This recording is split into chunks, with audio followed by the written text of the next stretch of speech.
Nigeria is facing a significant surge in terror activities and a rise in arms importation, intensifying the strain on the country's military forces. This renewed wave of violence is causing widespread concern among citizens and government officials alike.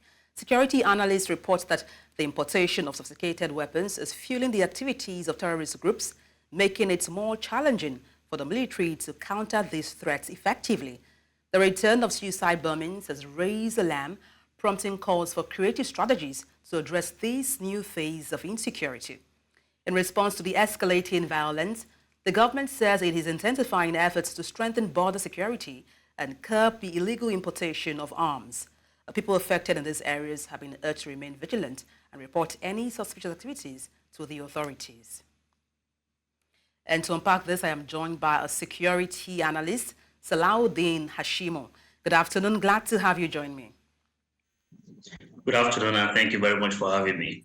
All right, the pleasure is all mine. I mean, just last week we were talking about, how 23 people died in Goza in Borno State.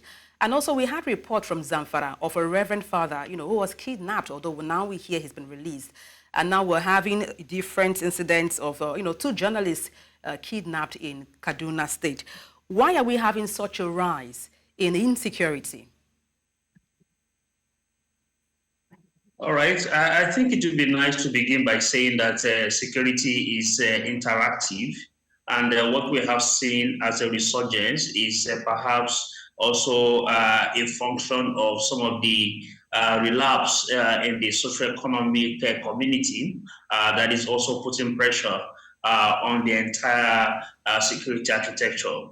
Second is also the issue that borders around the intelligence gathering, which also hasn't been very proactive enough very lately. And I think, again, it is very important that we pay attention to the model of our intelligence gathering.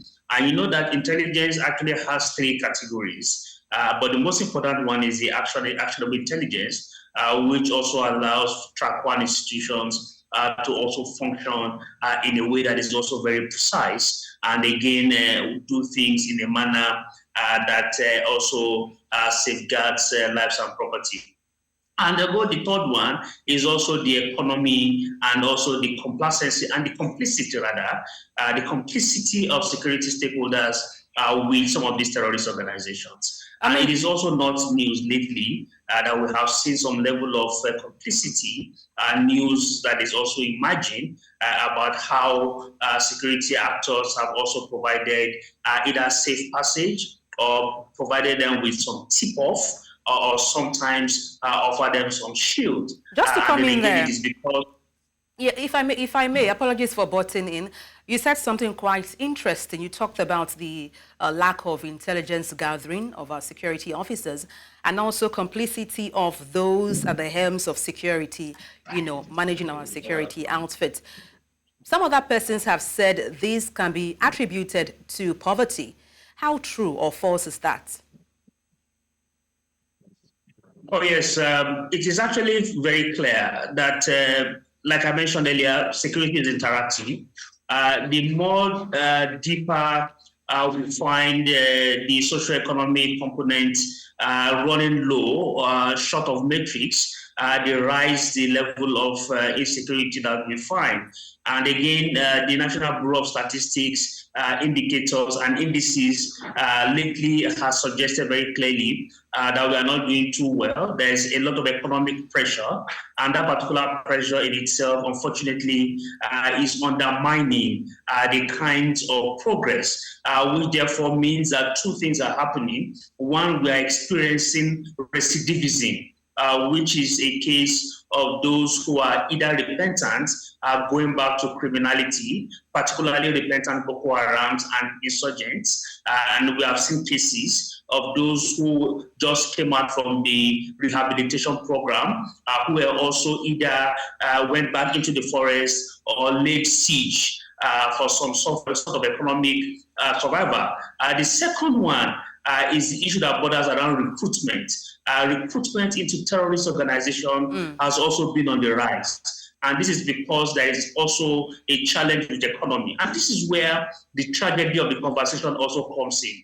Government must also pay a lot of attention to non-kinetic conversation.